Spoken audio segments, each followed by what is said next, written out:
Tuan Yang Pertua, saya mohon mencadangkan suatu akta untuk meminda akta Universiti dan College Universiti 1971 dibacakan kali kedua sekarang. Silakan. Dengan izin. Tan Sri Yang Dipertua, AUKU telah diwartakan sejak tahun 1971 untuk membuat peruntukan bagi maksud menubuh, menyelenggara dan mentadbir universiti dan kolej universiti awam di Malaysia. Sehingga hari ini, AUKU terpakai kepada 18 buah daripada 20 buah universiti awam di Malaysia. Manakala baki 2 buah universiti lagi, iaitu Universiti Islam Antarabangsa Malaysia dan Universiti Teknologi MARA tidak tertakluk kepada AUKU. Bagi UIAM, sekalipun punca penubuhannya di bawah Seksyen 5A AUKU, namun tadbir urus UIAM adalah berdasarkan perlembagaan universiti berkenaan yang digubal di bawah Akta Syarikat 1965. Manakala UiTM pula ditubuhkan di bawah aktanya sendiri, iaitu Akta Universiti Teknologi MARA 1976, iaitu Akta 173. Puan Yang Dipertua, AUKU telah dibentangkan di Parlimen pada tahun 1971 bagi menyeragamkan dan memusatkan hal berkaitan tadbir urus universiti awam kepada kementerian yang berkaitan untuk tujuan penyeliaan bagi memastikan perjalanan universiti awam selari dengan aspirasi pendidikan tinggi negara ketika itu. Sehingga tahun 2019, AUKU telah pun melalui proses pindaan sebanyak 7 kali sejak ia diwartakan pada tahun 1971. Pindaan yang dilaksanakan merangkumi pelbagai skop dari penambahbaikan tadbir urus sehingga pengurusan aktiviti dan tata tertib pelajar. Ini secara langsung menjadikan AUKU sebagai antara yang paling matang dalam sejarah negara Malaysia.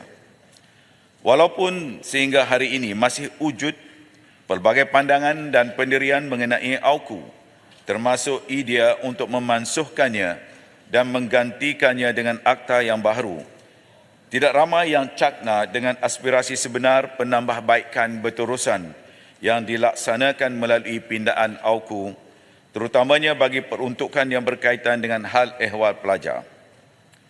Puan Yang Dipertua, daripada 7 pindaan AUKU yang telah dilaksanakan, 4 pindaan adalah mengenai hal ehwal pelajar dan keperluan keadaan semasa. Pindaan terkini pada tahun 2019 misalnya adalah merupakan satu perkembangan positif dalam memberikan lebih ruang kebebasan kepada pelajar untuk menyertai aktiviti parti politik di dalam kampus dan di luar kampus. Kementerian melihat kebebasan ini telah mendorong pelajar dan mahasiswa untuk menuntut supaya lebih banyak ruang dan peluang diberikan kepada mereka, terutama untuk menguruskan aktiviti dan keuangan persatuan mereka sendiri. Sehubungan itu, berlandaskan visi konsep Madani, iaitu mencorak masa hadapan Malaysia dengan segala potensi yang ada dengan mengambil kira segala bentuk perubahan yang mengubah dunia dan bercita-cita mengemudi Malaysia dalam zaman pasca normal, Kementerian berpandangan mahasiswa kini sudah bersedia untuk menggalas tanggungjawab yang lebih besar untuk membuat keputusan dengan memberi lebih kebebasan kepada mereka untuk melaksanakan aktiviti berpersatuan dan menyenggara keuangan aktiviti pelajar.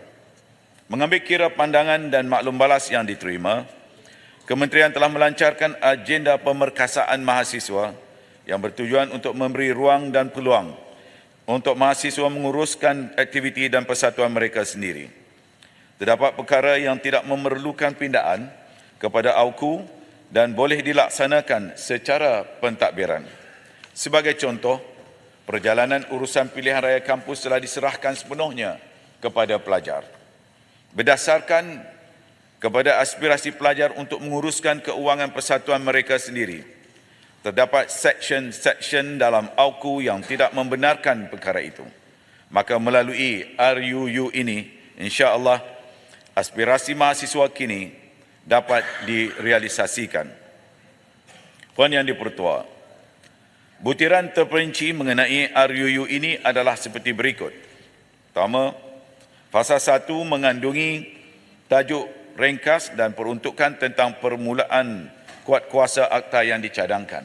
Kedua, Fasal 2 bertujuan untuk menggantikan Seksyen 15A Akta 30 untuk membenarkan pungutan wang dan penerimaan wang dan sumbangan lain oleh Majlis Perwakilan Pelajar dan Badan Pelajar Universiti yang ditubuhkan. Ketiga, Fasal 3 bertujuan untuk meminda Seksyen 16B Akta 30 untuk memperuntukkan bahawa pihak berkuasa tata tertib universiti berkenaan tiap-tiap pelajar universiti bukanlah lagi Naib Chancellor tetapi jawatan kuasa tata tertib pelajar. Keempat, iaitu berkaitan Pasal 4, bertujuan untuk meminda jadual pertama kepada Akta 30 dan terakhir, Fasal 5, bertujuan untuk mengadakan peruntukan kecualian. Puan Yang di-Pertua, izinkan saya untuk memberikan penjelasan lanjut mengenai niat dan hasrat di belakang setiap pindaan yang dicadangkan dalam RUU ini. Seksyen 15A AUKU. Pada masa ini, Seksyen 15A AUKU memperuntukkan bahawa pelajar dan atau pertubuhan badan dan kumpulan pelajar dilarang memungut wang.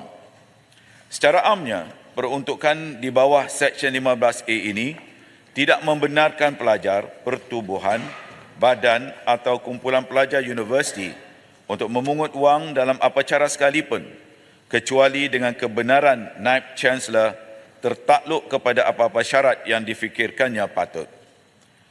Walaupun terdapat kuasa pengecualian bagi pemungutan wang oleh Naib Chancellor, ia tetap dilihat sebagai satu halangan kepada pelajar universiti dalam melaksanakan apa-apa aktiviti bagi mengumpul wang untuk aktiviti persatuan. Oleh yang demikian, penambahbaikan kepada Seksyen 15A ini dilaksanakan bagi membenarkan Majlis Perwakilan Pelajar dan Badan Pelajar untuk memungut wang dan menerima sumbangan dalam apa cara sekalipun tertakluk kepada peraturan dan undang-undang bertulis yang sedang berkuat kuasa. Walau bagaimanapun, pindaan kepada Seksyen 15A ini masih tidak membenarkan pelajar atas kapasiti individu untuk terlibat dengan aktiviti pungutan wang atau penerimaan wang atau apa-apa sumbangan lain, melainkan jika tindakan tersebut dibuat atas nama atau bagi pihak MPP atau mana-mana badan pelajar universiti. Puan Yang di-Pertua, Seksyen 16B AUKU. Pindaan kedua melibatkan Seksyen 16B AUKU yang pada masa ini memperuntukkan bahawa pihak berkuasa tata tertib universiti berkenaan dengan tiap-tiap pelajar universiti ialah Naib Chancellor. Dalam konteks pengendalian kes tata tertib di universiti, semakkan mendapati bahawa amalan sedia ada di semua universiti awam tidak dikendalikan oleh Naib Chancellor. Sebaliknya, kuasa berkenaan terletak kepada jawatan kuasa tata tertib itu sendiri. Untuk itu, Kementerian Pendidikan Tinggi bercadang untuk memindahkan kuasa pihak berkuasa tata tertib daripada Naib Chancellor kepada jawatan kuasa tata tertib pelajar agar ia mencerminkan amalan semasa di universiti awam. Puan Yang di-Pertua, Seksyen 48/4 jadual pertama.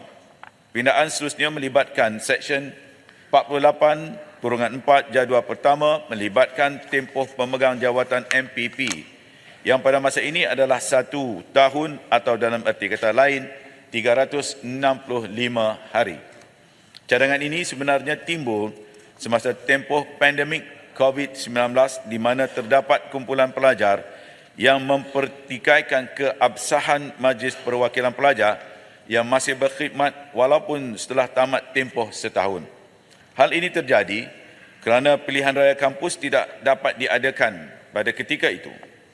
Untuk itu, peruntukan Seksyen 48/4 jadual pertama telah dimasukkan bagi tempoh lantikan MPP dipinda daripada 1 tahun kepada 1 tahun akademik. Sebagai makluman, kalender akademik universiti ditetapkan oleh Senat Universiti masing-masing. Selain itu, susulan dari pengalaman pandemik COVID-19 tempoh hari, Kementerian mencadangkan supaya Seksyen 48 4A dimasukkan bagi membolehkan pihak berkuasa universiti iaitu lembaga melanjutkan tempoh keahlian MPP apabila pilihan raya kampus tidak dapat dilaksanakan. Pindaan ini juga bagi membolehkan lembaga menguruskan tempoh pelantikan MPP dalam tempoh peralihan selepas tamat tempoh lantikan sehingga pilihan raya kampus diadakan. Ini bagi mengelakkan kelompongan dalam pentadbiran MPP sepanjang tempoh peralihan tersebut. Puan Yang di-Pertua, Seksyen 48-11 jadual pertama. Cadangan pindaan seterusnya adalah pada Seksyen 48-11 jadual pertama AUKU yang memperuntukkan bahawa Majlis Perwakilan Pelajar tidak boleh menyenggara apa-apa kumpulan wang atau membuat apa-apa pemungutan wang atau harta dari apa-apa punca sekalipun.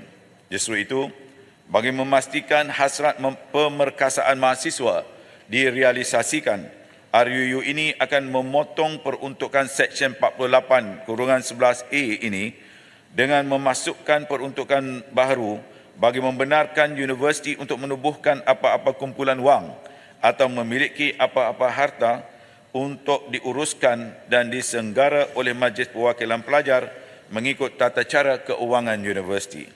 Di samping itu, Seksyen 48-11B jadual pertama dimasukkan untuk membenarkan Majlis Perwakilan Pelajar menubuhkan, menguruskan dan menyenggara apa-apa kumpulan wang. Dalam arti kata lain, saya simpulkan bahawa Majlis Perwakilan Pelajar boleh membuka dan mengurus akaun dengan mana-mana institusi keuangan yang sah. Puan Yang di-Pertua, Seksyen 48-12A jadual pertama. Dengan penambahbaikan ini, terdapat keperluan untuk mewujudkan peraturan-peraturan yang akan dijadikan sebagai panduan kepada Majlis Perwakilan Pelajar dan pemegang jawatan dalam menguruskan kumpulan wang atau akaun ini. Oleh itu, sukacita saya ingin menarik perhatian ahli-ahli yang berhormat bahawa peraturan yang akan diperkenalkan ini merupakan peraturan am yang digunakan dalam urusan keuangan. Sebagai contoh, pengeluaran resit rasmi bagi penerimaan wang, sumbangan yang boleh diterima dan lain-lain. Dengan demikian, peraturan-peraturan yang akan diperkenalkan adalah untuk mendidik pelajar serta sebagai rujukan kepada mereka dalam menguruskan keuangan MPP dan persatuan masing-masing kelab. Puan Yang di-Pertua, Seksyen 49-2 jadual pertama.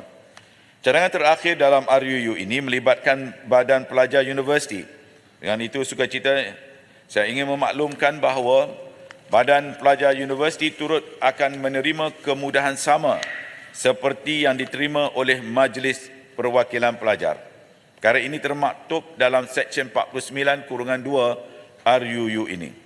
Pada kesempatan ini, Kementerian juga ingin memaklumkan bahawa pelaksanaan ini dilaksanakan secara berfasa bermula dengan Majlis Perwakilan Pelajar terlebih dahulu. Dan sekiranya tiada isu berbangkit dan semuanya akan berjalan dengan lancar, Badan Pelajar turut akan mendapat kemudahan yang sama berikutnya. Kementerian ingin tekankan bahawa cadangan pemberian kebenaran ini adalah bertujuan untuk memberi pendedahan dan melatih mahasiswa untuk belajar mengurus aktiviti dan keuangan persatuan masing-masing. Puan Yang di-Pertua, dengan RUU ini, maka agenda pemerkasaan mahasiswa dapat dijayakan seterusnya, melakar sejarah apabila AUKU sekali lagi dipinda untuk mengangkat martabat mahasiswa dan pelajar universiti awam kita. Oleh itu, saya memohon pertimbangan Dewan Yang Mulia ini supaya kita secara kolektif membimbing dan menjadi teladan baik kepada pelajar dan mahasiswa kita. Semoga rang undang-undang ini berupaya melakar sejarah dalam konteks pemerkasaan mahasiswa Universiti Awam. Sokongan daripada ahli-ahli yang berhormat semua saya dahului dengan ucapan setinggi-tinggi penghargaan dan terima kasih. Dengan ini, Puan Yang Dipertua, saya mohon mencadangkan.